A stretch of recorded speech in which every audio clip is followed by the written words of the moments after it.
Համաներման նման մարդասիրական քայլին որևէ մեկը դեմ լինել չի կարող։ Միայն թե դա լրացուցիչ պահանջ է առաջադրում քրեական արդարադատության մասով վերանայումներին, ասում է Արծվիկ Մինասյանը, հիշեցնելով, չնայած նախկին համաներումներին, մեր քրեակատարողական հիմնարկները նորից լցված են։ Սա նշանակում է կամ մենք հանցածին ազգ ենք, ինչին ես համաձայն չեմ,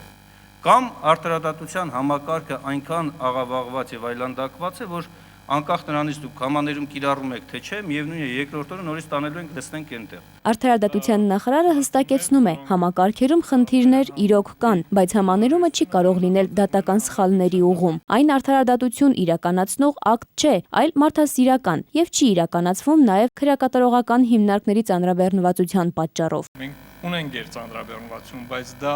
այն կրիտիկական թիվը չի։ 2010 թվականի դեկտեմբերին իմ կողմից պաշտոնը ստանձնելու օրվա դրությամբ մեր քրեակատարողական հիմնարկներում եղել են 5700 անձիկ։ Այս պահի դրությամբ մենք ունենք 4700, այսինքն 1000-ով այս թիվը կրճատվել է։ Պատգամավորները նաև առաջարկներ ունեն։ Էդմոն Մարոկյանն առաջարկում է խափանման միջոցի համար ներկայիս կալանքի փոխարեն կիրառել այլընտրանքային տարբերակներ։ Արծվիկ Մինասյանն էլ հորդորում է մի բան մտածել ՑՄՀ ազատազրկվածների համար։ Վստահ է, նրանց մեջ կան մարդիկ, ովքեր վարքով եւ տասնյակ տարիների ազատազրկմամբ ապացուցել են, որ ազատության մեջ գտնվող մի շարք քաղաքացիներից ավելի արժանապատիվ կարող են լինել։ Նկատի չունեմ բոլորին, բայց կան այնտեղ մարդիկ, ստեղծագործողներ, գիտնականներ, անձինք, ովքեր որ իսկապես արժանի են մարդասիրական մոտեցման։ Հումանիզմը ունի որոշակի սահման։ Այդ սահմանը ընդլայնվել է, այդ սահմանը հասել է մինչև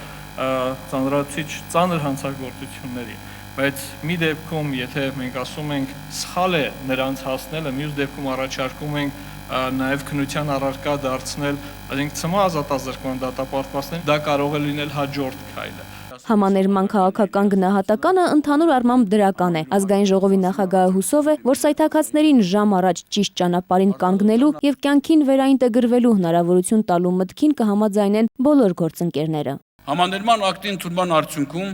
պատժի կրումից ազատվող կամ դրա հետևանքով վիճակը բարելավված քաղաքացիներին հորդորում եմ ամենայն բարեխոսությամբ մոտենալ պետության կողմից ցուցաբերած մարդասիրական վերաբերմունքին։ Կոչ եմ անում իրենց ուժերը ներդնել ի բարօրություն մեր երկրի, մեր պետականության, դառնալ հասարակության լիիրավ եւ օրինակելի անդամներ։ Հիմա ազատազրկվածների համար դժվարը սպասելն է։ Հրայր Թովմասյանը վստահեցնում է, առաջին հերթին վերահսկելու են հենց այն, որ ներում շնորհվածներին ազատության մեջ հայտնվելը հնարավորից 1 ժամ անգամ չուշանա։ Հայտնի ֆիլմերից մեկում մարդի են գնում միայն ծերունները, երբ որ երկու մեխանիկները խոսում են, ասում են մեր գործում ամենադժվար բանը սպասելն է եւ իրոք այդ մարդկանց համար, որոնք այնտեղ են, ամենադժվար բանը լինելու է հենց սպասելը, որ 1 օր առաջ իրոք դուրս գալ։ Համաներման հարցի քվեարկությունը հետաձգվում է մինչև վաղը, պատգամավորների նոր առաջարկները քննարկելու եւ որոշներն ընդունելու նպատակով։ Թերեզա Կադաևչյան, Աննա Գրիգորյան, Հայարփի Միքայելյան, ժամը լրատվական։